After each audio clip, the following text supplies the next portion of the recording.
Baik, Assalamualaikum warahmatullahi wabarakatuh. Apa kabar semuanya? Semoga semuanya dalam keadaan sehat.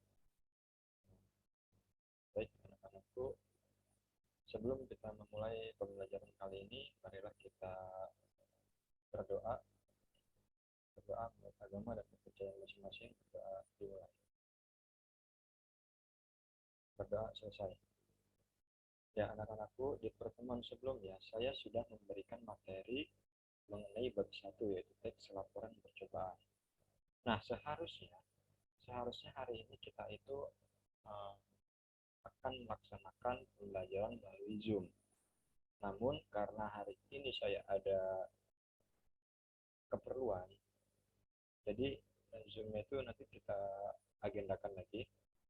Untuk gantinya, sekarang saya menyampaikan materi pertama ini menggunakan video. Baik anak-anakku, materi pertama ini yaitu bab 1, teks laporan percobaan. Kita masuk ke KD 3.1, yaitu mengidentifikasi informasi dari laporan percobaan yang dibaca dan didengar. Di sini contohnya percobaan sederhana untuk mendeteksi zat berbahaya pada makanan, adanya vitamin pada makanan, dan lain-lain. Nah, jadi di KD 3.1 ini, kalian itu diharuskan dapat eh, mengidentifikasi informasi-informasi yang ada dalam laporan percobaan.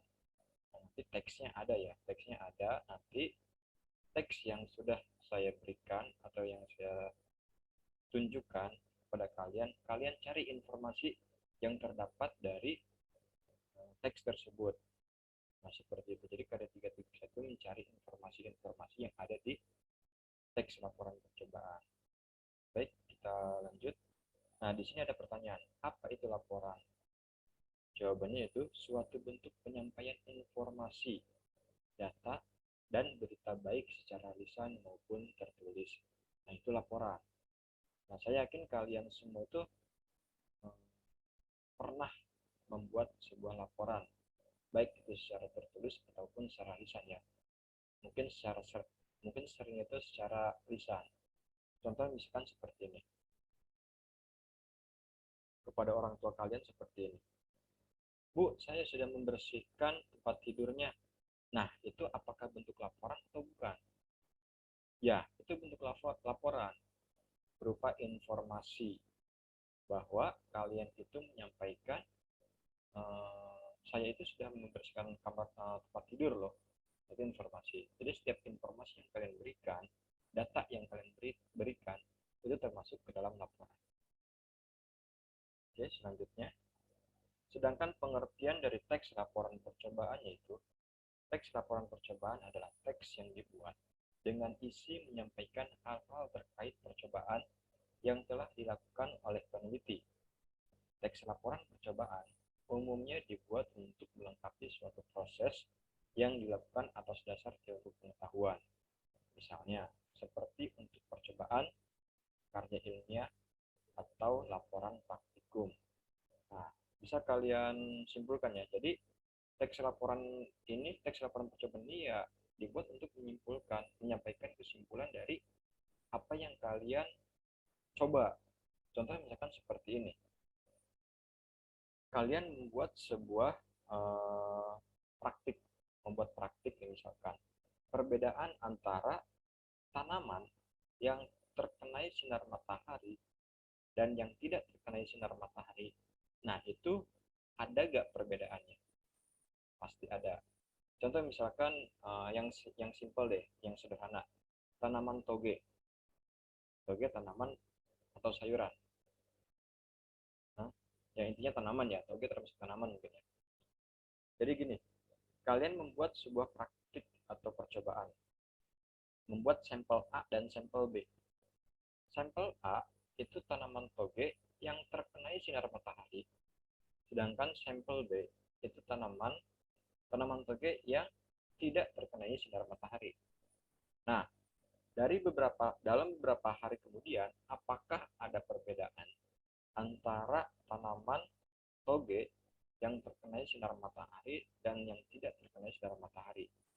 Nah, setelah kalian tahu prosesnya seperti apa, nah kalian bisa membuat laporannya. Nah, membuat laporan secara tertulis itu disebut teks laporan percobaan. Nah, itu maksudnya. Paham ya? Oke. Selanjutnya, ya. Kemudian ciri-ciri dari teks laporan percobaan itu ada 3. Yang pertama itu berupa fakta. Kedua harus lengkap. Dan ketiga itu objektif. Fakta. Sudah terbukti kebenarannya. Jadi bukan berupa fiksi ya, atau kebohongan. Teks laporan percobaan itu harus non-fiksi. Nyata. Sesuai dengan apa yang dicoba. Kemudian lengkap, disusun secara utuh dari hasil atau data pada teks laporan percobaan. Nah, tadi yang saya sampaikan, kalian membuat sampel A dan sampel B dari tanaman toge. A yang terkena sinar matahari dan B yang tidak terkena sinar matahari. Nah, itu kalian dalam membuat laporannya harus lengkap. Contoh misalkan seperti ini. Hari pertama, yang terkena sinar matahari dan yang tidak terkena sinar matahari itu tumbuh berapa sentimeter atau berapa milimeter. Kemudian hari kedua, tumbuh berapa meter atau tumbuh berapa sentimeter. Nah, jadi jangan sampai di hari pertama kalian cek, oh perbedaannya 1 cm. Terus kemudian hari kedua kalian tidak cek. Kalian mengecek ulang itu di hari ke-3 atau hari ke-4. Nah, itu tidak utuh. Jadi intinya harus secara utuh, ya, secara detail hasilnya. Kemudian harus objektif, sesuai dengan keadaan yang sebenarnya. Jadi jangan dilebih-lebihkan. Ini apa namanya, tanaman togenya bagus, jadi di maksudnya di tanaman togenya itu yang satu itu ditempatkan yang khusus gitu misalnya, yang satu di botol, yang satu lagi di vas bunga misalkan. Nah, itu nggak boleh. Jadi harus sesuai dengan keadaan. Kalau misalnya yang A itu di botol, ya yang B-nya juga di botol. Jadi jangan ada perbedaan. Atau misalkan objektif yang lainnya itu misalkan kalian membuat laporan percobaan itu mengecek mengenai makanan yang mengandung vitamin misalkan. Sudah tahu makanan tersebut tidak mengandung vitamin. Karena makanannya enak, tapi kalian memasukkan bahwa makanan tersebut mengandung vitamin, itu nggak boleh, itu nggak objektif. Mentang-mentang makanannya enak, disebut ada vitaminnya, nggak boleh. Nah, itu objektif. Jadi harus sesuai dengan keadaan yang sebenarnya. Baik, selanjutnya. Nah, ini dari tujuan teks laporan percobaan. Yang pertama itu sebagai bukti tertulis adanya eksperimen atau percobaan yang telah dilakukan oleh peneliti. Yang kedua, sebagai referensi percobaan selanjutnya. Nah, oke, perhatikan. Yang pertama, tujuannya sebagai bukti tertulis adanya eksperimen. Kalau misalkan kalian membuat percobaan tanpa adanya bukti tertulis atau bukti tulisan tersebut, kalian hanya menyampaikan kepada orang-orang. Bisa saja kalian bisa disebut, bohong, mana buktinya. Nah, pasti minta bukti orang tersebut. Contoh misalkan seperti ini, jangan makan itu berbahaya, beracun. Loh, kata siapa? Mana buktinya? Nah, pasti minta buktinya, makanan itu beracun atau tidak. Kalau misalkan kamu tahu beracun, berarti kalian sudah bereksperimen. Jadi kalian harus membuat laporannya terlebih dahulu. Kemudian nomor 2, sebagai referensi percobaan selanjutnya. Nah, jadi gini maksudnya, referensi itu seperti bahan acuan ya. Kalau misalkan kalian membuat sebuah percobaan atau eksperimen dari makanan yang mengandung vitamin, misalkan apa ya, makanan A misalkan, makanan A itu mengandung vitamin B misalkan. Masa sih? Itu kan mengandung pertanyaan ya. Makanan tersebut mengandung vitamin B. Pas dicek ternyata bukan hanya B, tapi mengandung vitamin C juga, misalkan seperti itu. Jadi sebagai bahan referensi, jadi bisa ditindaklanjuti lagi. Nah, mungkin itu aja sih mengenai materi di bab 1 KD 3.1, dimulai dari pengertian, ciri-ciri dan tujuan teks laporan percobaan. Nah, untuk tugasnya itu kalian nanti mencari informasi dari sebuah teks laporan percobaan. Teks tersebut mengandung apa saja informasinya.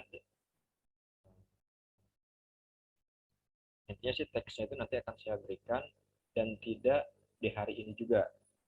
Mungkin di pertemuan selanjutnya baru kita ada tugas. Sampai sini ada yang ditanyakan terlebih dahulu? Tidak ada?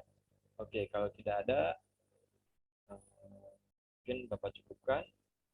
Untuk pertemuan selanjutnya yaitu kita masuk ke KD 4.1 ya, menyimpulkan tujuan, bahan alat, langkah, dan hasil dalam laporan percobaan yang didengar dan atau dibaca. Nah, mungkin untuk pertemuan kali ini kita cukup membahas mengenai KD 3.1 yaitu mengidentifikasi informasi. Jadi nanti kalian mencari informasi-informasi yang ada di teks tersebut. Oke, baik, terima kasih. Saya cukupkan. Oh ya, kalau misalkan ada yang belum nulis materi ini, silakan kalian tulis. Kalau misalkan sudah, bagus. Kalian pelajari lagi materi-materinya. Ya, saya cukupkan sampai sini. Assalamualaikum warahmatullahi wabarakatuh. Sampai ketemu lagi.